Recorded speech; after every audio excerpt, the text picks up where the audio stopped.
doing the real work of dragging these hidden aspects out into the light in his wide range of books. From titles like Unholy Alliance and The Hitler Legacy that tackled the little-known aspects of the Nazis before, during, and after the war, to the 3 dense and detailed works that make up his series Sinister Forces, a grimoire of American political witchcraft that looks at esotericism and what he's termed quantum history in America, and quite honestly connects more dots than a bored kid with chickenpox and a Sharpie. I stand in awe of his many impressive accomplishments and amazing personal experiences, and to have him here is a beautiful thing. Peter, my man, how the hell are you? I'm doing great. Thanks for that intro. Yeah, no worries. I do what I can, but I am really psyched for this. You're so knowledgeable in areas that I'm most curious, and your work has clarified a ton of confusing material for me and also works to validate this idea we talk about that supernatural forces, spiritual entities, archons, whatever lens you want to look through, but forces deeper than what we can see on the surface have a real influence on our world and really shouldn't be ignored.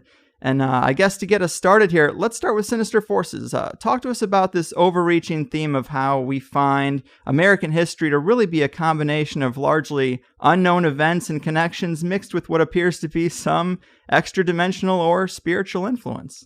Sure. I mean, that is really the overarching theme. What are the sinister forces? We find in history, in American history, that people have literally blamed sinister forces for the things that have gone on. I took the title from Al Haig. Alexander Haig had said that the sinister forces were responsible for that 18.5-minute gap on the Oval Office tapes. And I thought that was a really interesting perspective. What are those sinister forces? Al Haig at one point was running NATO. He was our national security advisor. At one point, Al Haig was trying to take over the White House when Nixon was considered to be either too ill or in the midst of the possibility of impeachment. So here's one of the most powerful people in the United States government, in the 1970s, talking about sinister forces. And I thought that's interesting. And then, of course, we had Douglas MacArthur talking about sinister forces coming from some other planetary galaxy, and screwing with us. So I wanted to know what those were. What did people mean by that? And like most Americans in the 20th century, when I started, we came out of this environment where science was everything. Science was perfect. Science had the answers to all of it. Right. But science, for me, only answered half of the equation. There's something else that's essential to the human experience. And science is great for analyzing material phenomena, but it's not very good in answering the big cosmic questions. Why are we here? And what is our purpose? Do we have a purpose? Life after death, and thousands of other things. So I started to look more deeply. What does religion and spirituality have to say about reality itself? What does it have to say about the world that we're living in? Does it answer things that science doesn't? And I found traces of this all throughout American history, focusing just on American history and sinister forces. I found that there was a thread running through our history where events that seem to be unrelated are actually deeply related to each other. And there's the connective tissue is usually something so totally bizarre and so totally off the wall that, of course, we ignore it. We ignore it because we don't know how to confront it. It's a little bit like the UFO experience, Right. We have to ignore it because we can't explain it. Since we can't explain it, we ignore it. And because we're ignoring it, we can't explain it. It's catch-22. Yeah. But that's where we are. So we've relied so much on science to answer questions for us that we are neglecting an entire aspect of what it is to be human. And in some cases, by doing that, we've ignored connective tissue that exists between political events and political actors that, quite frankly, I found totally baffling and totally shocking. I don't even know where to begin with sinister forces, but we talk about coincidence. Coincidence is a very unscientific term, but science will use that term when it can't explain what happened. So take, for instance, the Texas Tower shooting, right? In Texas, University of Texas, a guy goes up to a tower and starts shooting people. Eventually, a police captain is brought in. The shooter is captured and killed. All kinds of things happen surrounding this particular event. But people didn't realize that this entire episode had been prefigured in a novel that was published years before, which even got the name of the police captain right, even though he wasn't even in the police department at the time. So what was that all about?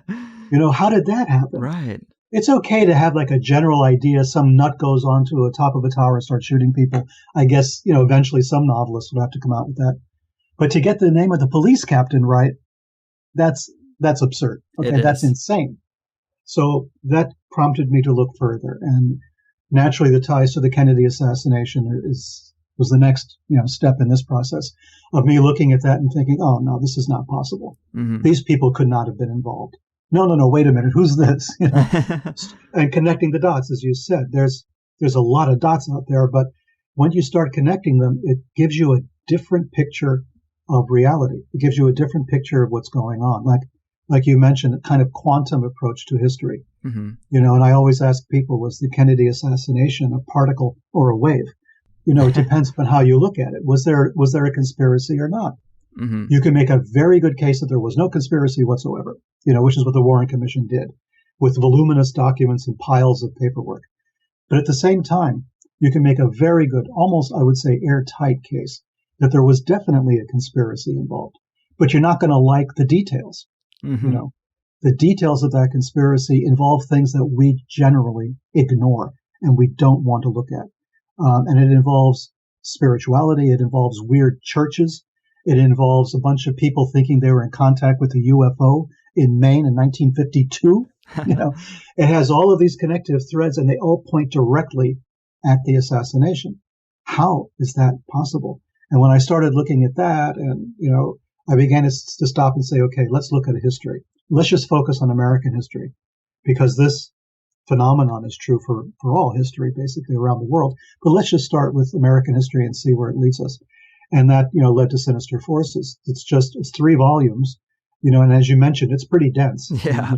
I have to apologize for that, but that was the only way to really make a case, Mm-hmm. was to pile on the evidence the way the Warren Commission did. Yeah. You got to do the same thing and use their tools against them, essentially, and say, okay, we're going to take a Warren Commission approach to this. Let's just pile in the documentation.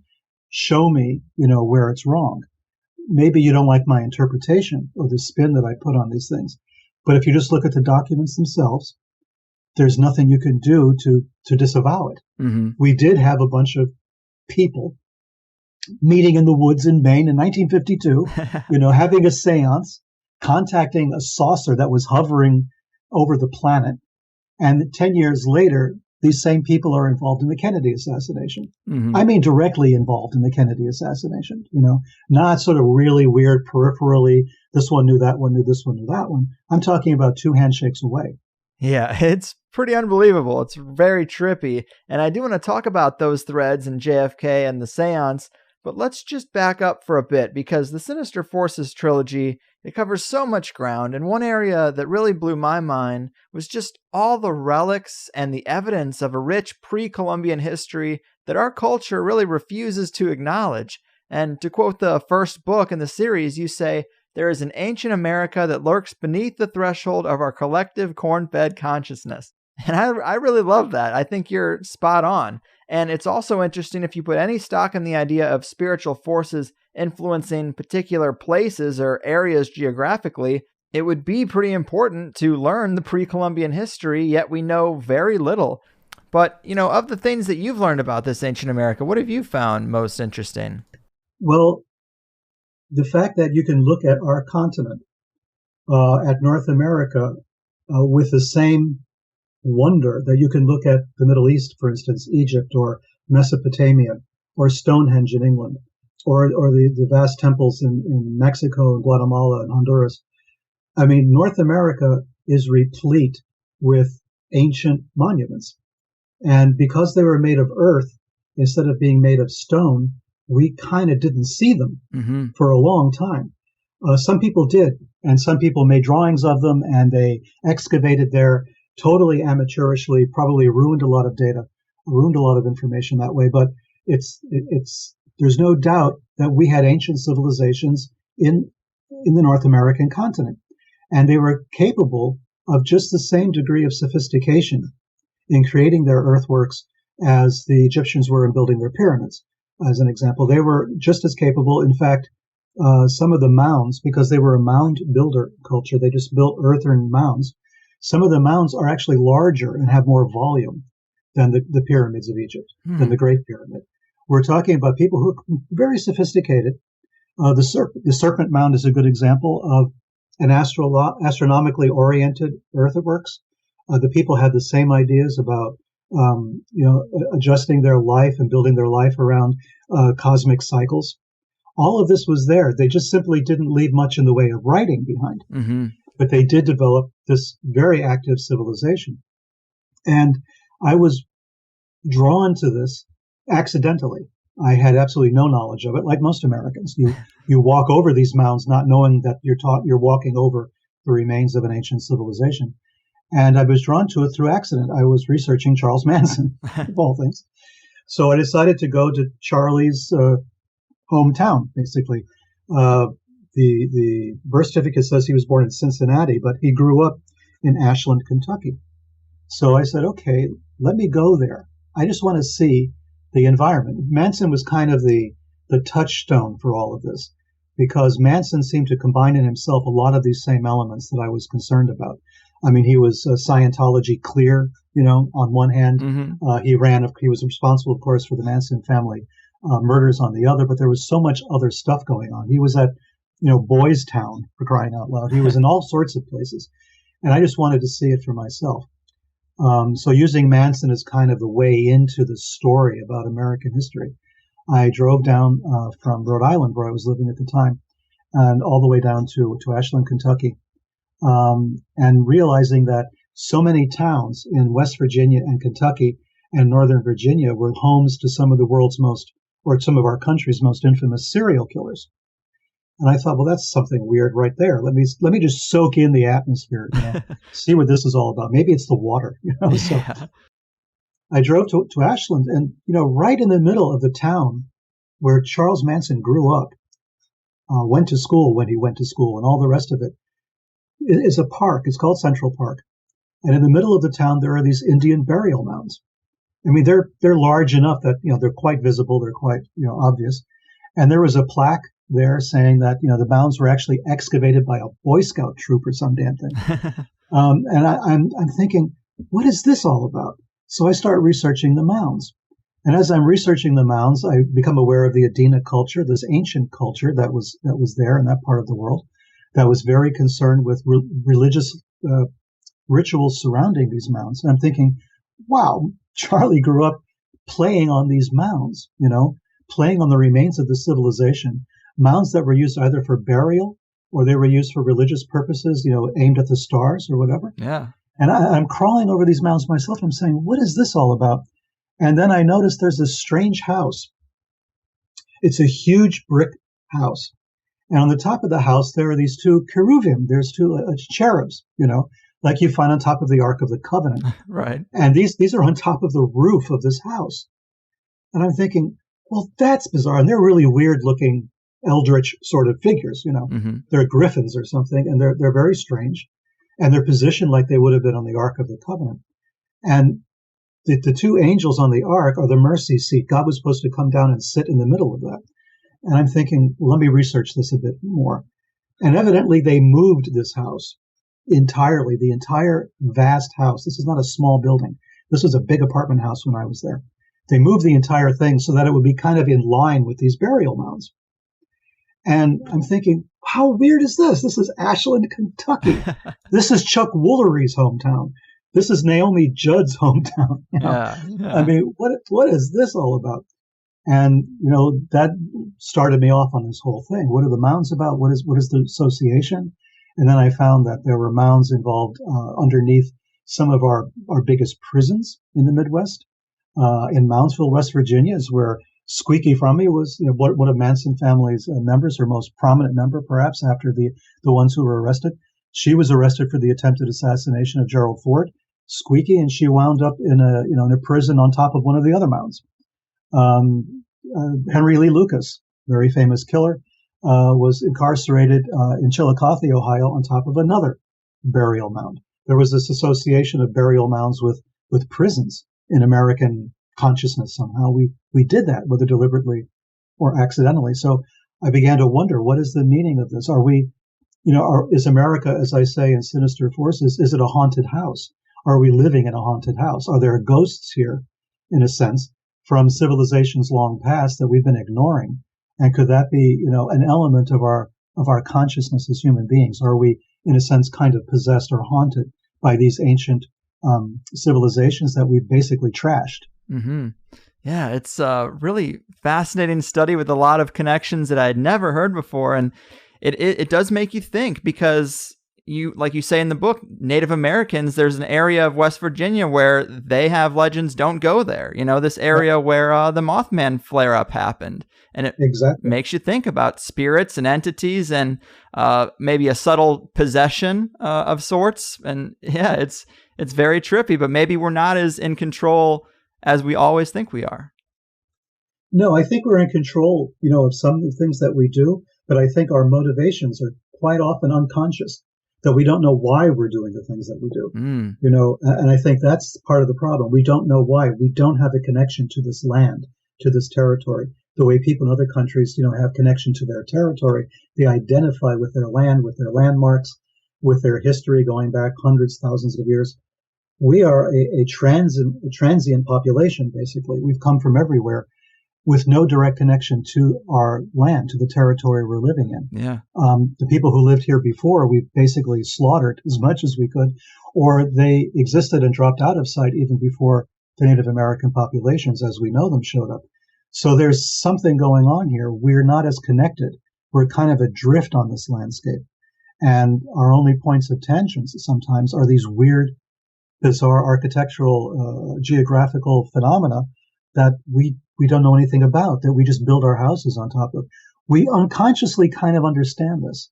If we look at American filmmaking over the last 20, 30 years, there's this idea that we build houses on Indian burial grounds. Yeah.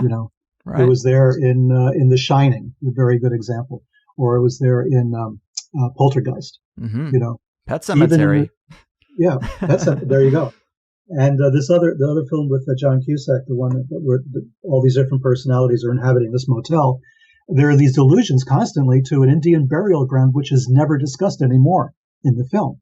It just happens to be there. There's brochures in the motel saying, this is an Indian burial ground. I think the film was called Identity. Yes. So there's this idea that there's a connection between the burial grounds and our weird behavior, and I think this is something that's really worth looking into. It is. And of course, when you talk about the founders of America, we know a good chunk of them were Freemasons, and they have their own esoteric beliefs and practices. And then we start reading about their interest in alchemy and ceremonial magic, and we've had people write huge books on the geomancy and occult symbolism of Washington, D.C. When you look at it, there's a lot missing in the official story here, wouldn't you say? Oh, definitely. Because we're talking about what I think was James Webb called rejected knowledge. Mm-hmm. And even though it's rejected, it was still there. We can say that, there's nothing to alchemy, that was superstition. But, the governor of Connecticut in the 17th century had a huge library of alchemical works, more than 250 volumes on alchemy. You didn't even know there were that many books on alchemy. Right? Right. But he had 250 books on it. Cotton Mather, who was present at the Salem witchcraft trials, was learned in alchemy. He had friends in the Royal Society who were alchemists. There was a lot of correspondence going back and forth on this subject. Of course, Isaac Newton was very involved in alchemy through all of his life. So it was part of being educated, was to be educated in these ideas.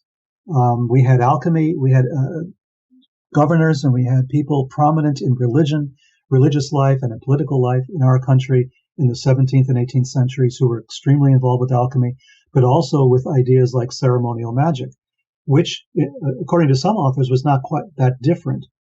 Cornelius Agrippa, one of the most famous magicians who wrote books of occult philosophy, the 3 books of occult philosophy, wrote extensively about ceremonial magic. But what was not so well known was that he was also a practicing alchemist, and an alchemical laboratory went with him wherever he went. Huh. So there's this crossover between alchemy as a kind of pseudoscience, the way it's described today, as a forerunner to alchemy, which it was not. Alchemy had its own reason for being. It had its own character. It was it's hard to say it was a spiritual practice the way we understand it today, because we've compartmentalized so much information to the point where nothing's related to anything else anymore. But to those people back in the Enlightenment era, everything was connected. Everything was an iteration of something else. You could use religion to discuss science. You could use science to discuss religion. There was not that strong a demarcation between all of them. So alchemy then became, for me, because I've written about alchemy a lot recently, is a very scientific approach to the idea of consciousness. I mean, it was basically a consciousness science that said you have to use all the tools available to you as a human being to understand what reality is. And once you do that, you can cause change to occur in the material world. And that's what alchemy was about. It was about going backwards in space and time to the point where the universe was created and understanding that process and then bringing it forward. It's a very sophisticated approach to understanding reality. And we've kind of thrown it out because it's not chemistry, it's not physics, but it was chemistry, physics, biology, and a lot of spirituality, what you might call spirituality, psychobiology, let's call it, all mixed in together, a very advanced kind of knowledge. And we rejected it. By the time of the 19th century was coming around, the only people who were focused on that would be people who were creating religious cults. So you had Joseph Smith, also very involved in studying alchemy, the man who created the Church of Jesus Christ of the Latter-day Saints of the Mormons. He was conducting rituals in New York, basically using Agrippa's formulas, magic circles, wands, lamps, incense, the whole thing, trying to contact spiritual forces. And that was the origin of, the Book of Mormon. So jump forward 100 years, and you have L. Ron Hubbard doing the same thing in the California desert with Jack Parsons, using the same rituals that Joseph Smith was using. Man. So, I mean, this is the American religious experience has its roots in ceremonial magic. Yeah, it definitely does. And you see all these allusions to it early on, but what do you think about these beliefs and traditions? Are they still intact among parts of the political elite in this country? Oh, I think they are. I mean, we have a kind of a problem in our country, the way we understand things. We know legally in the Constitution there is separation between church and state. That's a legal thing, right? Yeah. Where Congress can make no law affecting religion, right? So that's fine. But that doesn't mean that our politicians have no religion. Our politicians, America is one of the most religious countries on the planet. And people don't realize that. If you've traveled abroad a lot, if you travel to Europe is not a religious country. They have a lot of religious architecture. They got a lot of churches and stuff like that. But the people themselves are basically not religious. They're not that religious, right? They're amazed at America, at our obsession with religion in this country. So you have politicians, you have political leaders who hold very strange beliefs and who don't talk about those beliefs except in the most general way. Oh, I believe in Jesus or something just to make everybody happy. Yeah. But basically what they really believe is sometimes is very strange. And we're electing these people and putting them in positions of power where they may, act in accordance with these very strange beliefs. I mean, Ronald Reagan was one of them.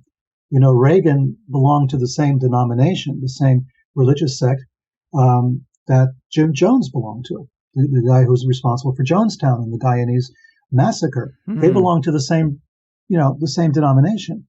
It was an apocalyptic denomination, an end of times focus. That we're living in the end of times. The world's about to be destroyed. We're a breath away from mutually assured destruction. And we elect this guy as president of the United States who goes up against the Soviet Union. In his heart of hearts, what was he thinking? Was he thinking, oh, hell, if the world ends, that's fine because that's the way Jesus wanted it? Yeah. Thanks a lot. Right. Can we vote on this by any chance? And this is, we have this. Those are the obvious examples, like Ronald Reagan and Jim Jones being co-religionists, if you will. But there's other more subtle ideas as well, and Freemasonry is one of those things that exists everywhere in government. We have had so many presidents who were Freemasons, and not just, minor level Freemasons, but high level ranking Freemasons. Gerald Ford, being one of them, just to bring him back up again. Right. Here was a guy who was, high up in the Masons. We've had senators and congressmen, and people will say, well, it's like a boys' club. Yeah, except that it's a boys' club with magical rituals, Right. with ritual initiations. And it's not the kind of initiation you might find at a hazing, at a frat house someplace. This is some serious stuff. True. This is memorizing huge amounts of text that you have to recite.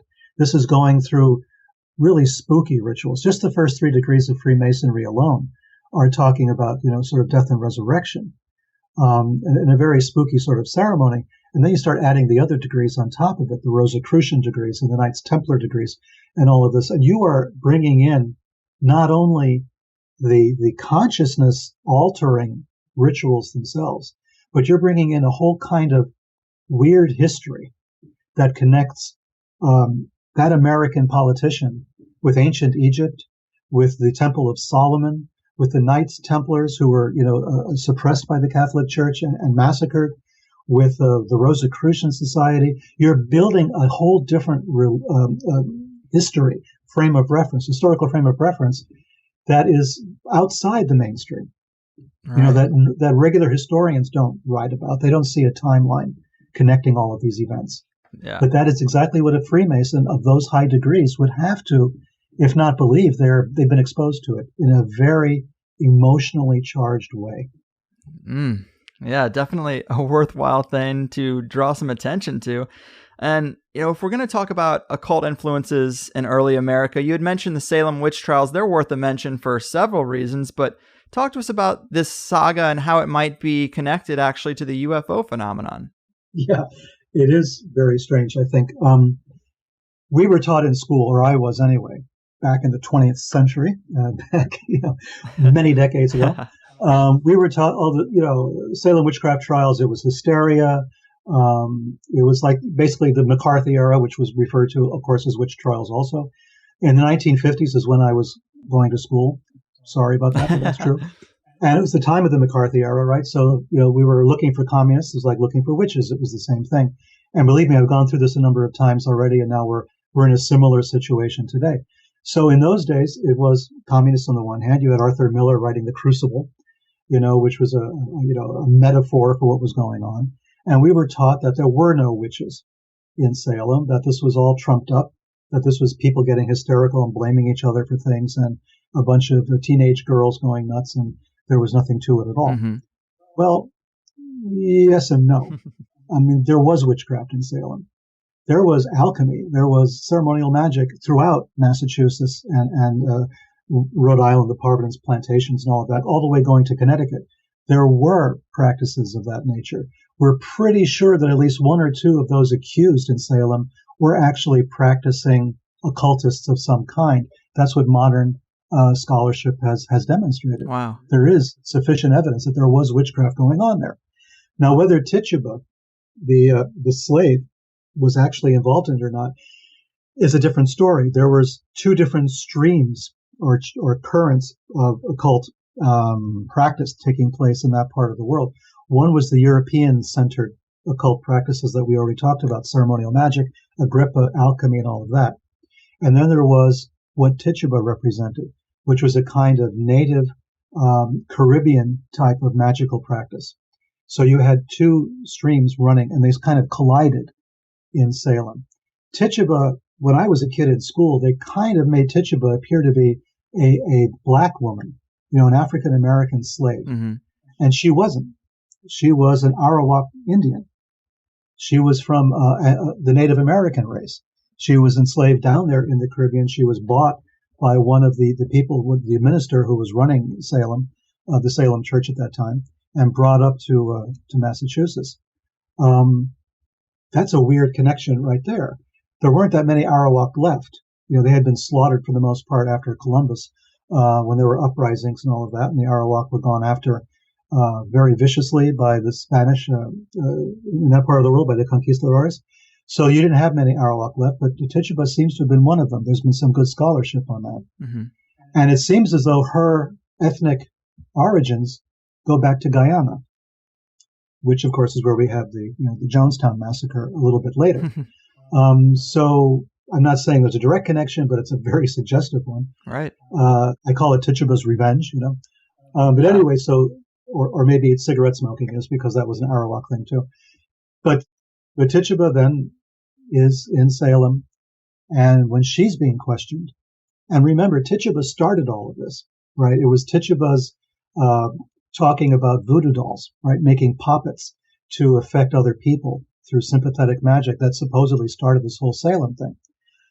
Tituba was not executed at Salem. She lived a long life after Salem. She was thrown in prison. She was eventually released when the governor of Massachusetts got disgusted with the whole thing and said, enough is enough, because now you've claimed my wife is a witch. Okay, we've gone far enough here, boys and girls. So she was released, actually. I think she got married and went on her merry way, which is one of the things we don't hear about Tituba.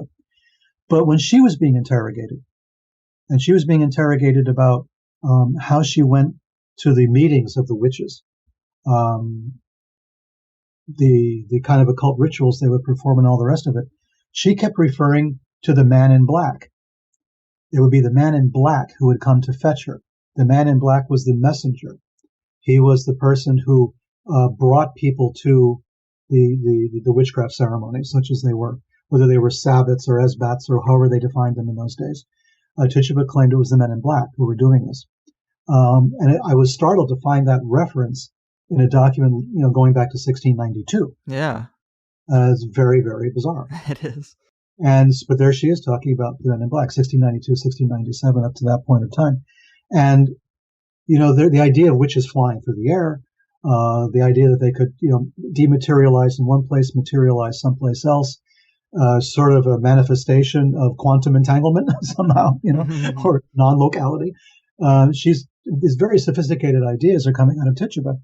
And the man in black, motif then would be forgotten for maybe 200 years or almost 300 years after Tituba, and it would only reappear again in the 1940s, 1950s, where the men in black then suddenly show up around the time of UFO experiences, and they're there they dress in black, they show up, they question, witnesses, and they disappear.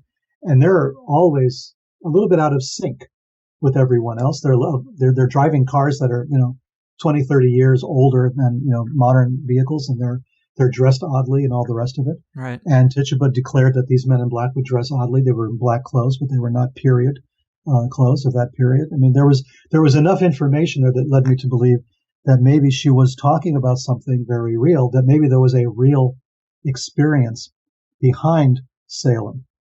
Academics will say, well, there were economic issues involved. There was this, no, that's probably true. But there was a triggering event. There was something really deep behind it.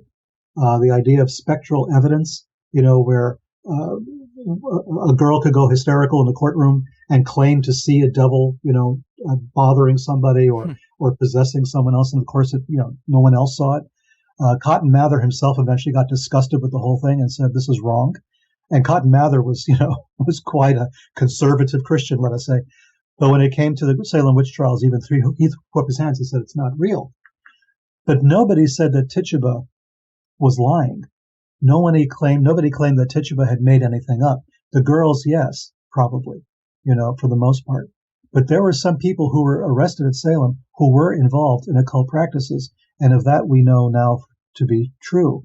Therefore, did these occult practices involve things that we would consider today to be UFO related? Yeah. Another interesting parallel is bruises and marks on the body. That jives with the UFO abduction phenomenon too. I found that pretty interesting. Oh, sure. Absolutely. There was, the idea that there might have been implants, there might have been body parts or, surgeries taking place on people. There was definitely there's a motif that runs through history. And it didn't start at Salem. It started, of course, much, much earlier on. But we see this motif everywhere. We see it in the sacrifices of the Aztecs in Mexico. We see this concept that your organs are not really your own, that they belong to the gods. And the gods can come and collect them at any time. And therefore, to forestall the gods coming back and wreaking havoc, we're going to select our own sacrifices. We're going to kill people and offer up their organs to the gods, which keeps the gods away from the rest of us. I've been doing a lot of research on that lately, and I'm reading deeply into the Aztec annals and the Popol Vuh and everything else coming around from the Maya and even the Inca records. And if you look at it from the point of view that this could be part of that same phenomenon, then suddenly it all starts to make sense. There's a recurring motif throughout world literature that seems to be that our blood is not our own, that our organs are not our own, that we ourselves are not our own. We don't actually own ourselves. We're not as autonomous as we think we are. And what is the reason for that? Why do we think that? Why do so many cultures have that belief? And in the Aztec case, they were terrified by this.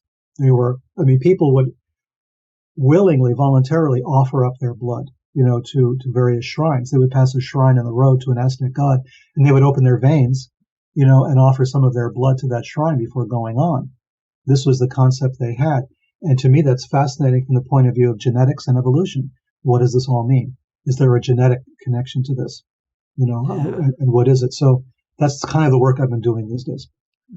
That is an interesting thread too. But yeah, so many flare-ups throughout history. It becomes more and more apparent we might just be playthings for the gods, playthings for these sinister forces.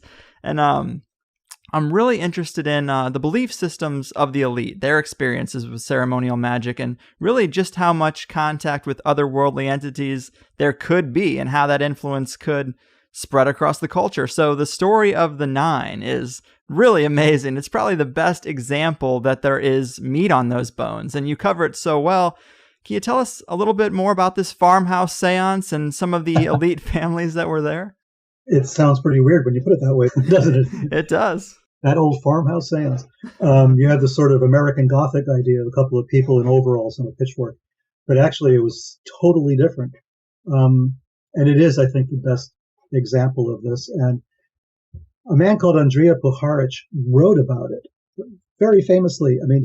He was not bashful about talking about this. That's why it's so well documented, and yet nobody put the two and two together.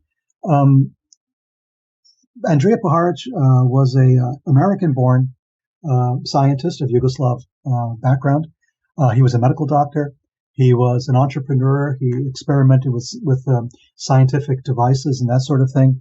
And during the Korean War, I believe he had the rank of major in the U.S. Army, but he was based out of Edgewood Arsenal in Maryland, which was, of course, where the chemical biological warfare stuff was conducted. And he gave a talk to the military, to the Defense Department personnel, on weaponizing psychic abilities. This is totally documented. It's there. We have names, addresses, and phone numbers. He went there and gave that talk. He was very much involved in the study of paranormal phenomena, and he was a friend of Henry Wallace, who at one point was Vice President of the United States, Secretary of Agriculture under Roosevelt. Henry Wallace, of course, was a friend of Nicholas Roerich, who was the famous Russian psychic and artist and medium who, went on vast travels through Tibet and Asia and places like that, and had actually seen a UFO back in the 1920s or 1930s, I believe. So this Andrija Puharich, as I say, was fascinated with the paranormal, fascinated with psychic abilities. And he gathered around himself a group of friends and fellow travelers, you might say, that he called the Roundtable Foundation. And he had a seance. This was in 1952. Remember, 1952 was the year of the great UFO overflight in Washington, D.C. in July of that year. Well, a little later on, Puharich has the seance.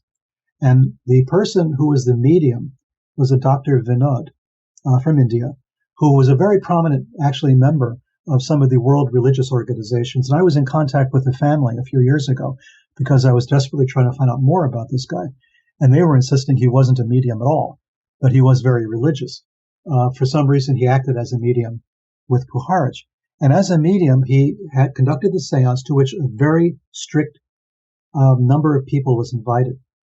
And the people who were invited involved Arthur Young, who was one of the inventors of the Bell helicopter during World War II.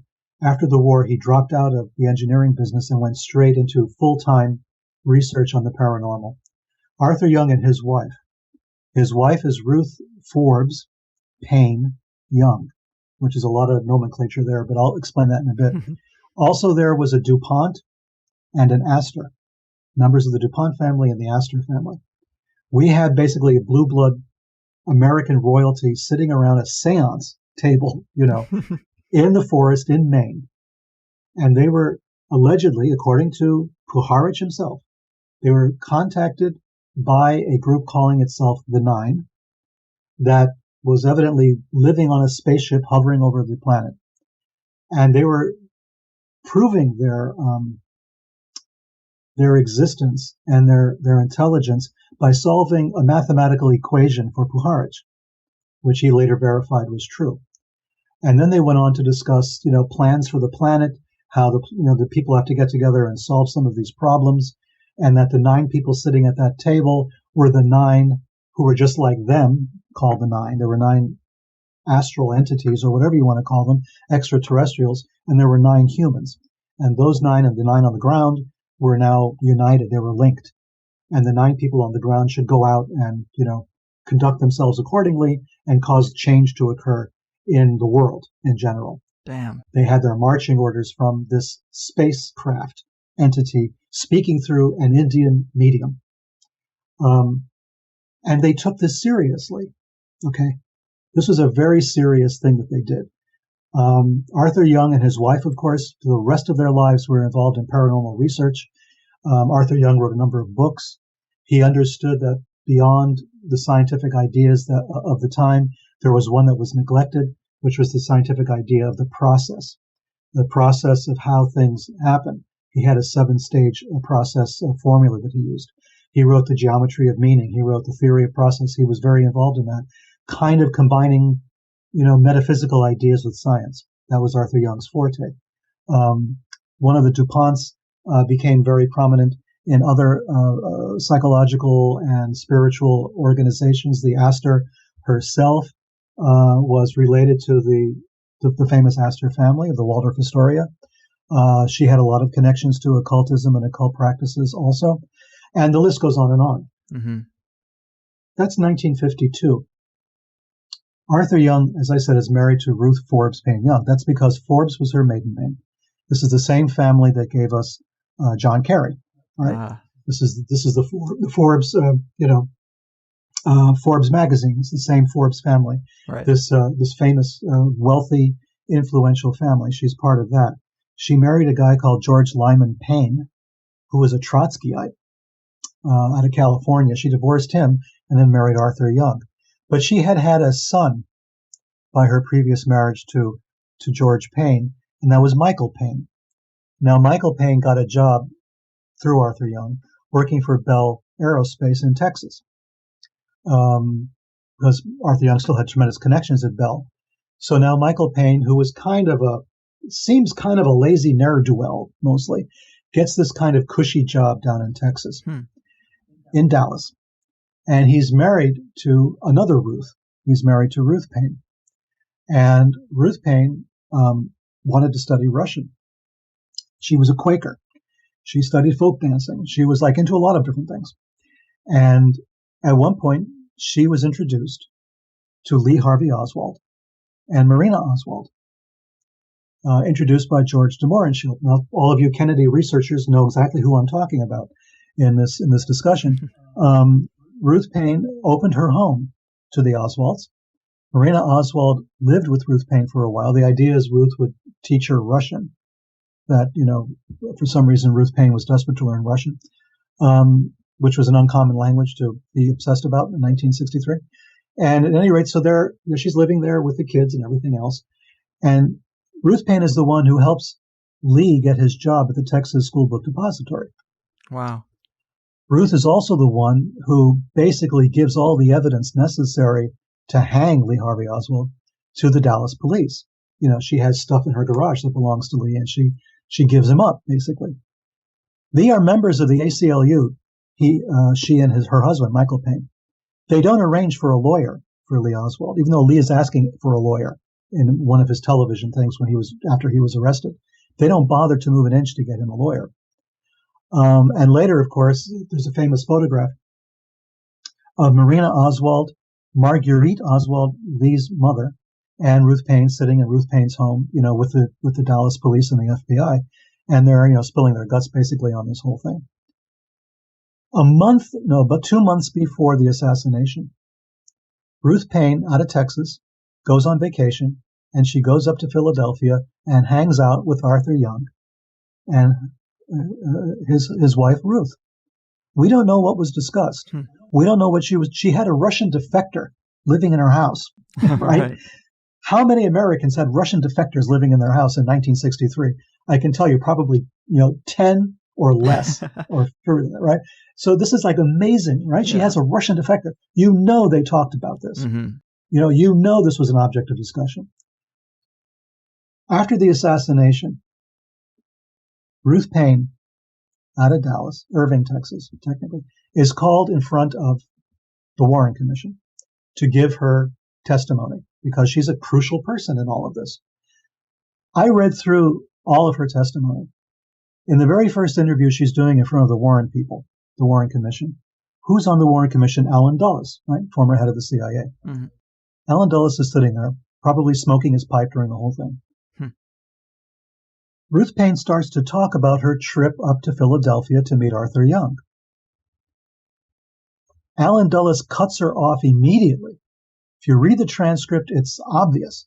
She's starting to talk about this trip. He cuts her off. He makes a few jokes, and he totally sidetracks the entire conversation.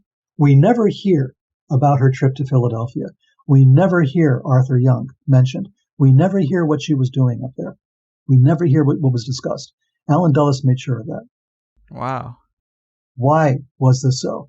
Well, as it turns out, Arthur Young's wife, Ruth Young, her best friend was Allen Dulles' mistress. Known her for years. They were best friends together for a long time. Dulles knew what was going on in the Arthur Young household. There couldn't have been no doubt about that he knew something really explosive was involved here, and he made sure that Ruth Paine did not discuss it in front of the Warren Commission. And she never did. And she hasn't since.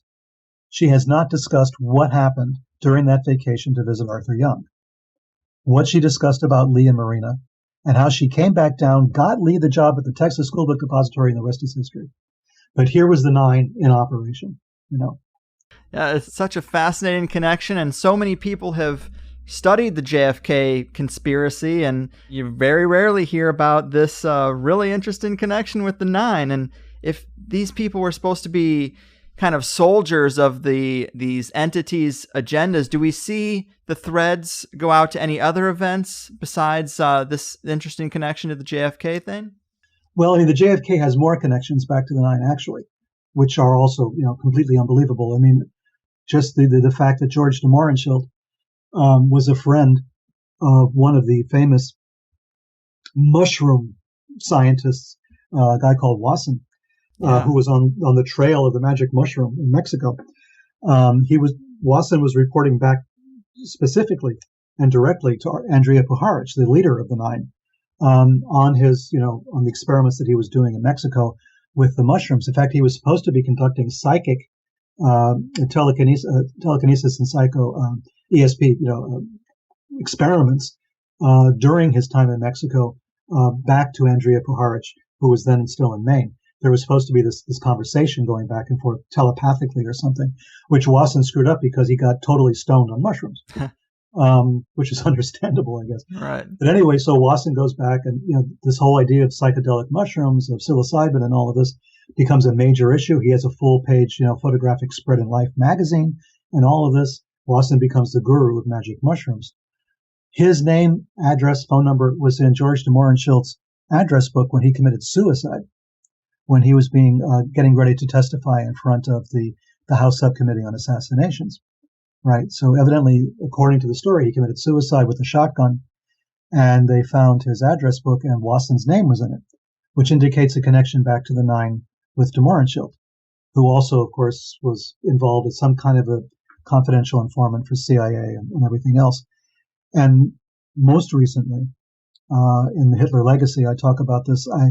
I found this very strange coincidence as well that Mohrenschildt, when he was in Yugoslavia in the 1950s, was accused of spying for American intelligence, but he was there under the aegis of the forerunner of the U.S. AID program, which was a strange little operation that was created by John Foster Dulles, which was supposedly an international aid operation operating out of the State Department, but which functioned as a front for CIA or intelligence activities in other parts of the world.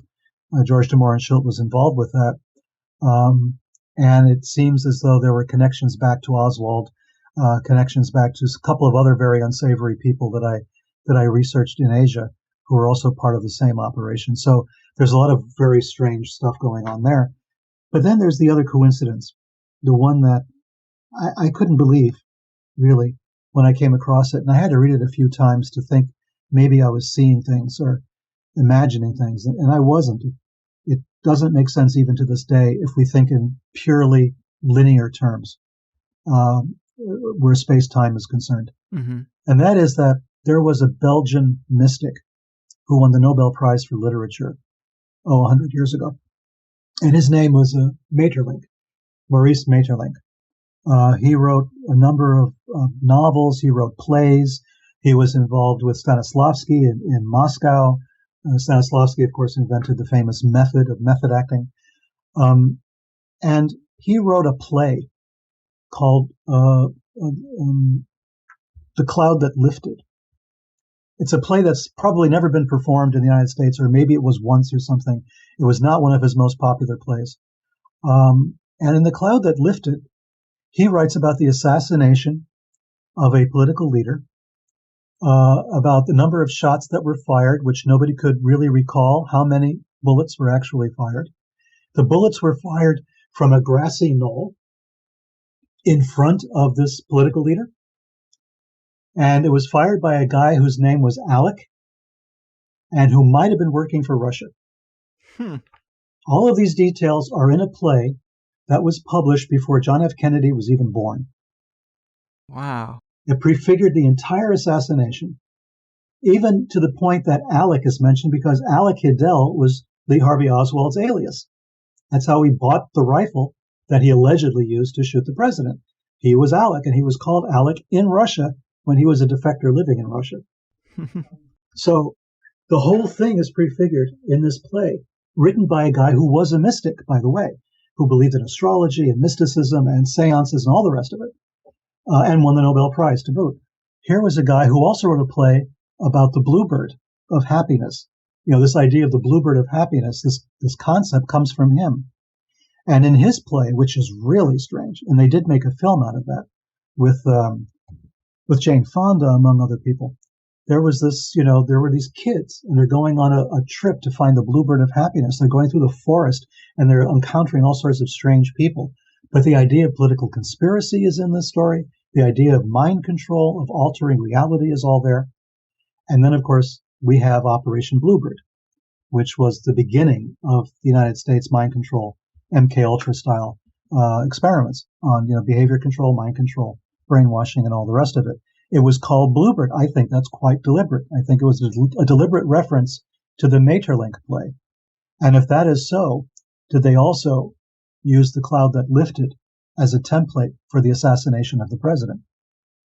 Man, yeah, that is so weird. And we do see it time and time again, also with that story you mentioned at the beginning of the show, these strange syncs between media and art and real life events. Another case of it would be with the sinking of the Titanic and the book that was written earlier about the Titan. Yep. I mean, the story is almost the same, and the name, the Titan, you couldn't really get much closer. Sure. And I know we're getting down to the wire here. Another thing I'm curious about, and I know better than to flat out ask you about your own experiences with ceremonial magic or rituals or the Necronomicon, but you have talked about paranormal experiences as a teenager that validated there being something else in the world. Is there any advice you can give to listeners who are interested and accept these kind of ideas intellectually, but haven't ever interacted with it on a personal level? Any thoughts on how to best coax out an interaction of some type? Wow. Let me think for a second. Sure. The importance is this. I think Israel Regardie, who was another one of Crowley's subjects, you might say, one of the people who worked with Crowley a great deal, had this to say. He said that before you embark on a program like this, it's good to spend a couple of years in therapy first. And there's a reason for that. He wasn't being glib. He actually meant it. And he meant it because you don't know what your motivations are for wanting to experience the paranormal, and you don't know what your vulnerabilities are. You don't know what might happen if you have an experience that is so far outside the realm of the norm that it could, conceivably unhinge you, could make you a little crazy. Mm-hmm. And I think that that's very good advice. I think people who are drawn to the subject might be drawn to it for some of the wrong reasons. And wrong is a judgmental word, and it's not really the way I want to put it out there. But it could be because of a vulnerability in your own psyche that you're trying to redress without really knowing about it. This is very potent emotional and psychological material, or it can be. In fact, in the best way, it can be. But it means that you're going to be taking risks and playing a little bit fast and loose with your own consciousness. And if you're not really strong psychologically, it could be enough to tip you over. You could become obsessive. There have been, even Crowley writes about cases where people have become obsessive by studying magic, and all kinds of wrong things have happened. I've known people, that's happened to, that they get involved in this thing and they think that suddenly they have the secrets to the universe, but at the same time they're being pursued by, faceless demons who want to eat them. And, that does exist in a theoretical sense, but it can be handled, it can be dealt with. But when the fear reactions start to take over, then you lose objectivity and you lose power over your own mind. And that's the thing you really want to avoid. I think it's something you go into gradually. Mm-hmm. I was a kid when this happened. There was no idea of going into anything gradually when you're a kid, when you're a teenager. Right. And so you just sort of go into it, and you don't know. You had no teachers. You had nobody to tell you what to do. And you have these experiences. And in a sense, I wish I didn't have them.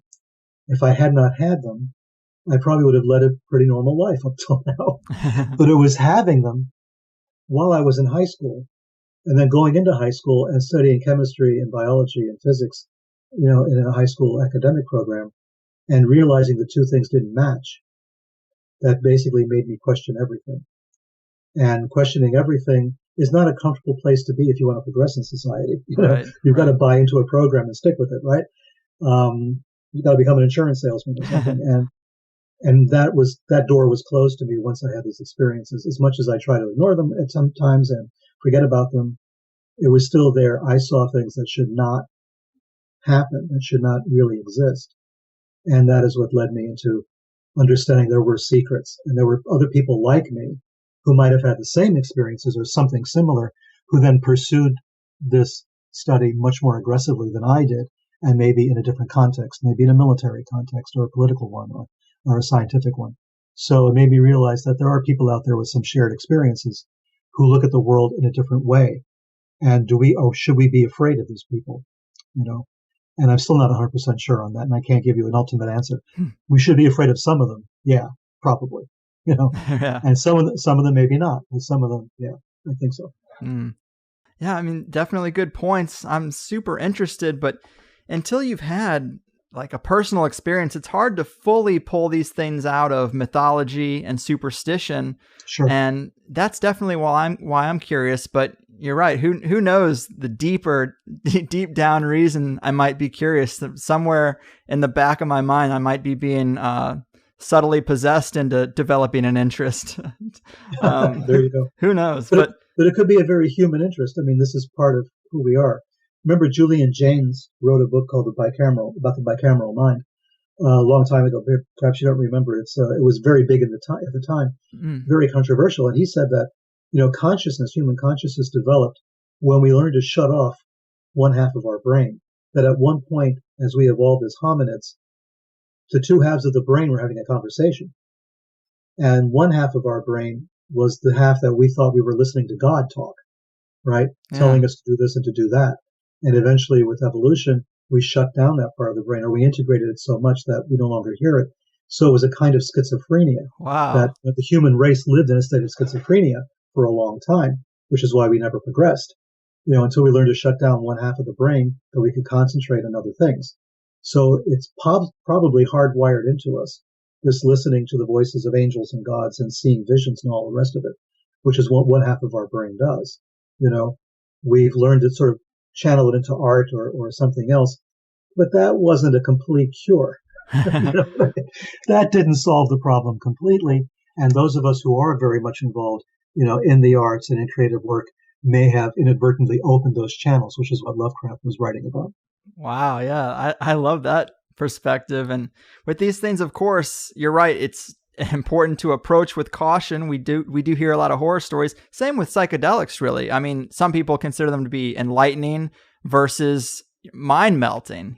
Some people never come back. They just become burnouts from the same chemicals that other people attribute to wisdom and enlightenment. Sure. And an example of that we really didn't get to talk about is MK Ultra. And I like how you consider that time period, the things that were going on under that umbrella, as forced ritual initiation. I never considered it that way, but it really was forced initiation without the safeguards and in complete ignorance in a lot of cases. Precisely. And then we sent those people out onto the street. Man. And we wonder why. Yeah, and that has all kinds of threads too. But wow, this has been amazing, man. You are such a wealth of information, and you've written about so much that it's tough to even scratch the surface here. We didn't even talk about wandering bishops, but hopefully we can do this again sometime, Sure, I'd be happy to. Awesome. And before I really cut you loose, can you remind the people about some of your books they can pick up, your website, anything else you're working on? Sure. You can go. I have a website, peterlevenda.com. I don't update it that often. I'm deeply involved in a big project right now that I have to finish as soon as I can. And it's like another Sinister Forces project, basically. So I don't update the stuff as much as I could. But you can get information on peterlevenda.com. When Amazon, of course, has all the books. I mean, it has the Nazi books, the Dark Lord, which is the Kenneth Grant book that you mentioned, as well as other books I've written on Freemasons and on the Mormons and other things as well. So it's all there. I've written books on Tantra. I just came out with a book called The Tantric Alchemist, which is an investigation of alchemy and basically decoding European alchemical texts in light of psychobiology and that sort of thing. So there's a lot of stuff I've been working on. And my last name is spelled Levenda, Levenda. People will spell it L-A and get totally confused when they find some other guy. So just thought I'd reiterate that. But sure. Yeah, my books are on, of course, on Amazon, all the usual suspects, Barnes & Noble, and places like that. Right on. Awesome stuff, man. I really enjoyed it. And as a lazy stoner and college dropout, I have so much respect for you and all the research you've done. You're one of the greats, man. Take care of yourself out there. I appreciate it. Thanks very much. You got it. Wow, guys. Peter Levenda, very knowledgeable, well-spoken guy, and he's got some elements of mystery to him as well. It's really no secret that some people suggest Peter is really Simon of the Necronomicon. He even has a disclaimer about it on his website, and I've heard him say he knows who Simon is, but it isn't him. And either way, I love it, and I consider this show to be really top of its class. And the Sinister Forces trilogy is really awesome. Kudos to Gordon White for pushing me to dig deeper into those books. Maybe he's working some magic on me, hijacking my motivations, but I guess it worked out, so what can I really say about it? Peter really is a great writer all around, and I plan to complete a few more of his titles and have him on again, but getting that context for America's magical history was great, and the witch trials too, something you very rarely hear about. And in the book, he does mention the giants also, but we just couldn't fit it all in. If you did like the show, please give some love to Peter Levenda. Check out his stuff. Let him know that there were people listening so we can get him back. We did cover so much ground, from ancient America, Manson and the Mounds, rejected knowledge and alchemy within America's early founders, the Salem witch trials and the parallels with alien abduction, interesting justification for human sacrifices. And then, of course, in the second hour of the show, for Plus members, we got into Peter's work on the Nazis and the occult and their strange beliefs. Lots of insights I hadn't heard from anyone else. We talked about the Hollow Earth, too, and a connection between Operation High Jump and the assassination of JFK. So many connections with this guy. And also, I figured, since I do see so many comments asking me, well, what about the Jewish elite every time a guest talks in depth about the Nazis, I figured I'd ask Peter about it. So we got into the idea that the Jews run the world, that whole conspiracy, Zionism, and how to kind of put these things in context with everything else we know. I'm glad we went there. I thought those were pretty good answers. And we talked about Nazis in the Catholic Church, too. Connections between Lovecraft and Crowley, Kenneth Grant and the OTO, and a bunch of other stuff. I mean, you know the drill by now. Just sign up for the extended show already and treat yourself to the totality of THC. I think it's about time. Not only did I dig out some old Joey Diaz show as a bonus last week, I also did the first edition of the Carlwood Q&A. I answered personal and conspiratorial questions from the forum thread, and it went a little longer than an hour, so check that out and ask me some questions for the next one if you're interested. A lot of people seem to like it, so I think they're going to continue. And I do really just love the forum discussions. I wanted to bring up one about the white genocide trend in the conspiracy community. It kind of relates to today's show. It's way too much to read, but in the Make the Case For forum, where we try to stack up evidence for various perspectives, Shaman Janier pointed out a laundry list of areas where you can see Nazi influence after World War II. The fact that the Nuremberg trials only convicted a dozen or so Nazis and only 10 served sentences. Does that sound like a power structure dismantled and held accountable? It doesn't to me. He also brought up that the Muslim Brotherhood was who George Herbert Walker Bush reached out to for creating the Mujahideen, likely because of the family ties through Prescott Bush's Nazi connections. Then later the Mujahideen were finally utilized again as Al-Qaeda in Gladio operations, which were then recently rebranded as ISIS. I mean, Nazi connections to ISIS. I see the thread there. He also brought up the Red House report, which outlines Nazi plans for post-war Germany's European domination by the establishment of the EU, as well as for Nazi survival by leveraging their backers in Britain, America, and the Vatican, and by the smuggling of loot through Switzerland. I mean, that's Joseph Farrell talking about huge caches of Nazi loot. He also brings up, who does Greece or any other European country have to placate when their currency is in crisis? Germany.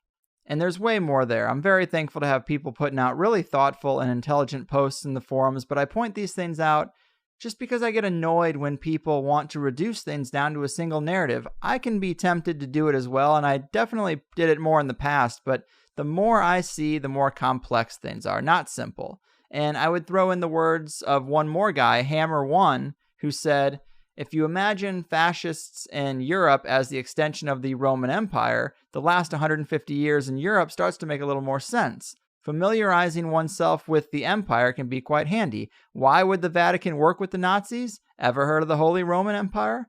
Based in what is now Germany? This is why all European royal families have very strong Germanic ties. The royal houses, the Vatican, and the Nazi Party are all arms of the same octopus. The empire never fell is not the glib throwaway line that it appears to be, but like everything in this life, it seems to be a both-and kind of thing. And that is spot on. That's my attitude. It's both. Drawing attention to one power center does not mean we're ignoring others. And I'm not saying there's not lies told about World War II also. I think there's a lot to be unpacked there, but I just don't think it goes so far as to think the Nazis were not also bad guys. There really was no good with World War II the way I see it. Just two power structures looking to feed. And when it comes to people broadly criticizing the Jews, it's just not descriptive enough, and it turns the majority of people off, and then they miss the core message, which might be about real substance. Because even if a large group of media and banking elites are Jewish, which I have no problem criticizing, you can't blame a whole race, can you? Just like you can't say all Americans are to blame for the military-industrial complex. I want nothing to do with that. Neither do a lot of people I know. Just because we share a race or a nationality, don't let that be the division. It's about regular people being manipulated and fed on by the ultra-rich. That's the division to me. It's very simple. So when shows go looking at refugees as the enemy, as the destroyers of white culture, I mean, come on. Enough with the I only want white people within these borders. It just sounds so gross. As technology improves, as people's resources improve, our ability to move around the planet more freely becomes apparent. And maybe some brown people are going to come to your white place, but we're all going to be okay, I think. Maybe this has to do with me being an American rather than a European, because, like we talked about in the show, Americans don't have a cultural heritage or connection to the land we're on that's very old. We sort of have what I've been describing in private conversations lately as an individualized culture. We just take what we like and make it a part of us on an individual basis. And I love that. I think that's what culture and political ideologies and spiritualities should be, individualized. Of course, you can do that anywhere, but I think Americans do it subconsciously because there isn't that long traditional heritage. But if I was born Mexican, I wouldn't want to feel obliged to like and know about Mexican music or adhere to Mexican stylistic choices. I'm actually heavily Polish and Swedish, and my attitude is, oh, that's interesting, and I just go about my life and try to enjoy it. I don't know much about the heritage there or the history of those places. I probably know more about the Japanese or the Egyptians because I was curious about their history, and so what? Are we not part of the human family first? So because I built my own cultural likes and dislikes, and I'm just an individual, I don't fear anyone coming around and destroying my culture or affecting it in any way. I just don't care about that. I'm sure most Syrians would love to just be home with their families if their world hadn't been turned upside down by powers completely outside of their control. They're not flooding in to hurt you. They're just trying to exist. These terrorist extremists we know are just puppets for the shadowy elite, pawns being used on the chessboard to spread fear. And I just hear shows talk about loving everyone and how big a part of the playbook divide and conquer is, and then in the next breath, they're worried about the Muslim invasion. I mean, I don't know. I'm sure people who are on this thread will say I'm naive and I don't understand the ramifications of this multi-generational campaign to destroy Europe with multiculturalism so everyone forgets their roots and we have this hodgepodge one-world government. But the existence of Chinatown does not destroy San Francisco. Whether they co-mingle or just coexist, it's not something to worry about. And again, I think the one world government is already established through corporations without borders and a revolving door of privileged fucks. I think Coke and Pepsi, McDonald's and Walmart have done more to destroy a culture than a mosque on the corner. Where's that outrage? Those are the companies destroying your local culture and heritage, aren't they? Replacing it with nutrient-deficient cardboard and poison. Look, I'm not saying the elite aren't trying to force cultures to clash together. Just that if you consider yourself part of the human family first, that play won't work against you. Now, I do think that cuts both ways too. If I was talking to a devout Muslim who insisted on looking the part, I'd say just drop that traditional bullshit that you were raised in, so you bought into it, and just look around and decide what you like. Don't be attached to a paradigm that is being used as a weapon right now. Let go of that attachment. If you think flat bills look cool, wear a flat bill. If you like wallet chains, then wear your damn wallet chain. Can a South Korean not wear overalls and a plaid shirt just because they were born in the wrong South? I mean, I'm joking around, but that's just because I find this so silly. White people and white culture will still exist, even if we have to share the spotlight a little more than we have traditionally. Is that weird? I don't know. I just think the floodgates are open, the internet is here, and cross-contamination of culture is going to exist everywhere you look. And maybe I just don't get it.